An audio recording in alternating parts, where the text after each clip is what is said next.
اور کہتے ہیں جی اصل میں یہ جو ہے ایک رسم روافض کی طرف سے چلی ہے، اور رافضی حضرات حضرت امیر معاویہ رضی اللہ تعالیٰ عنہ کی رحلت اور ان کی وفات کی خوشی میں یہ ختم دلاتے ہیں۔ یہ بات تاریخی طور پر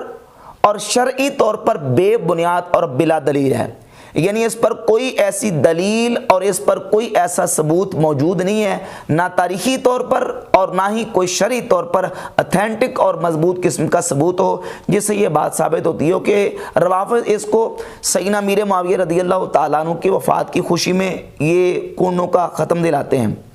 اور نہ ہی تاریخی طور پر اس طرح کی کوئی چیز ثابت ہے کہ کسی دشمن یا کسی مخالف کی فوت ہونے کے موقع پر ختم دلایا جائے اور ختم دلا کے خوشی کی جائے۔ اس طرح کا تاریخی طور پر بھی کوئی ثبوت موجود نہیں ہے۔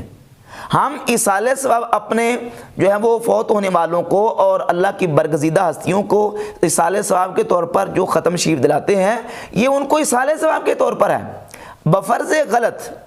یا علی سبیل تنزل اگر مان بھی لیا جائے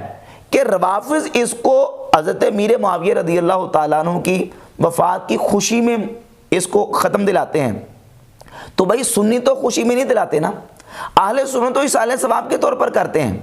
امام جعفر صادق رضی اللہ تعالیٰ عنہ کی روح مبارک ہو اور سیدنا امیر معاویہ رضی اللہ تعالیٰ عنہ کی روح مبارک ہو، ہم تو ان کو ایصال ثواب کے طور پہ کرتے ہیں۔ اگر روافض کرتے ہیں تو ان کا اپنا فعل اور اپنا عمل ہے، اہل سنت کا عمل جو ہے وہ بحمد تعالیٰ ایصال ثواب کے طور پر ہے۔ یہی وجہ ہے کہ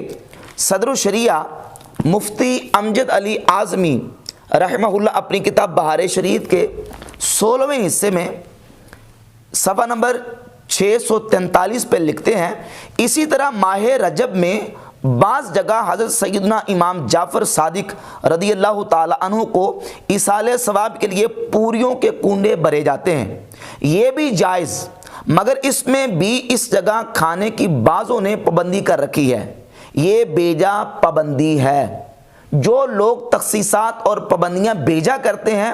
ان کو ہم نہ تو ڈیفینڈ کرتے ہیں اور نہ ہی ان کی ہم حوصلہ افزائی کرتے ہیں۔ بیجا پابندیاں نہیں ہونی چاہیے کہ یہاں بیٹھ کے کھانا ہے، وہاں بیٹھ کے نہیں کھانا، باہر نہیں لے جا سکتے، اندر بیٹھ کے کھانا ہے، یا دیگر قیودات اور جو شرائط اور تخصیصات اور پابندیاں ہیں وہ نہیں ہونی چاہیے، یہ بیجا پابندیاں ہیں۔ باقی ایصال ثواب کے طور پر ختم شریف دلایا جائے، شرینی تقسیم کی جائے، نظر و نیاز جو ہے وہ ایصال ثواب کے لیے کی جائے، اس کو ہم بالکل جائز اور مستحب سمجھتے ہیں، بالکل یہ جائز، ہمارے اکابر علماء نے اس کو جائز قرار دیا ہے۔ اس کنڈے کے متعلق ایک کتاب بھی ہے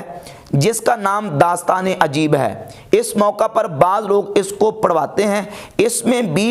اس میں جو کچھ لکھا ہے اس کا کوئی ثبوت نہیں، وہ نہ پڑھی جائے، فاتحہ دلا کر ایصال ثواب کریں۔ فاتحہ دلا کر ایصال ثواب کرنے میں کوئی حرج نہیں، باقی جھوٹی یا بے سرند یا بے دلیل اس طرح کے قصے اور داستان عجیب کے نام سے اس طرح کی جو چیزیں لوگ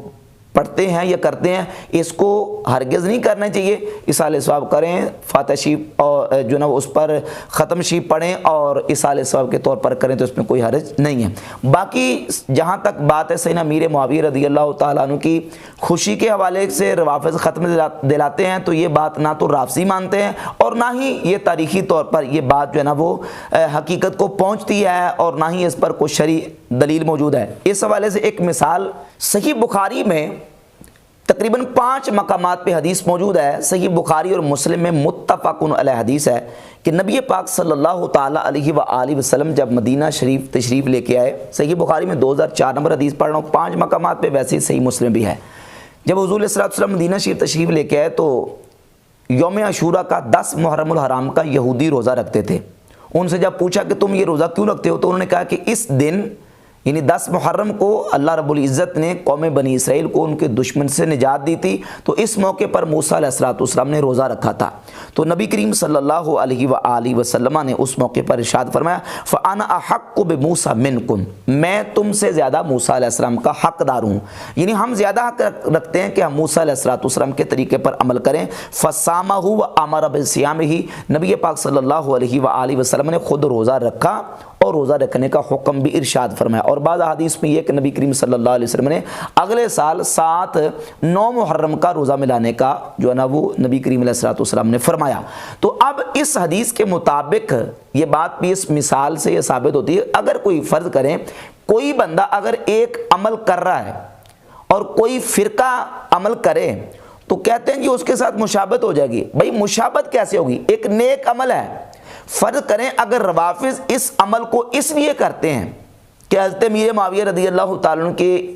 جو نا وفات پر خوشی مناتے ہیں اور خوشی منانے میں وہ ختم دلاتے ہیں، حالانکہ یہ بات ویسے بالکل غلط ہے، لیکن اگر فرض کریں 2 منٹ کے لیے علی سبیل التنازل یہ بات مان بھی لی جائے تو ہم اہل سنت تو جو ہے نا وہ خوشی نہیں مناتے نا، ہم تو اہل سنت ان کی اصالِ ثواب کے طور پر یہ عمل کرتے ہیں. اور یقیناً اصالِ ثواب سیدنا امیر معاویہ رضی اللہ تعالیٰ عنہ کو کیا جائے، سیدنا امام جعفر صادق رضی اللہ تعالیٰ عنہ کو کیا جائے تو یہ بالیقین ایک مستحب عمل ہے، اس میں کوئی قباحت نہیں ہے. اور ہم دونوں جو نا وہ ہستیوں کا جو نا وہ ختم شریف دلا کے ان کو اصالِ ثواب کہتے ہیں، امام جعفر صادق رضی اللہ تعالیٰ عنہ اور حضرت سیدنا امیر معاویہ رضی اللہ تعالیٰ عنہ. اس سے بالکل روافض کے ساتھ کسی قسم کی کوئی مشابہت نہیں ہوتی. اور پھر یہ بھی بات یاد رکھیں کہ اگر روافض اس دن کو حضرت امیر معاویہ رضی اللہ تعالیٰ عنہ کے وفات کی خوشی میں مناتے ہوتے تو وہ ان کو تو ان سے بڑھ کر یزید کی وفات پر خوشی کے طور پر ختم دلانا چاہیے تھا، جبکہ یزید کی وفات پر وہ خوشی کا اظہار کر کے ختم نہیں دلاتے. جب یزید کی وفات پر خوشی کا اظہار کر کے ختم نہیں دلاتے تو حضرت امیر معاویہ رضی اللہ تعالیٰ عنہ کی وفات پر ختم دلا کے خوشی کا اظہار کیوں کریں گے؟ تو یہ بات بالکل شرعی طور پر اور تاریخی طور پر غلط ہے. اور جہاں تک بات ہے کنڈوں کے لفظ کے حوالے سے تو یہ بات بھی یاد رکھیں کہ بعض اوقات لفظ کا جو استعمال اور اطلاق ہوتا ہے تسمیت الکل باسم الجز کے طور پر ہوتا ہے، یعنی جو ہے وہ کسی کل کا نام کسی جز کے نام پر رکھ دیا جائے.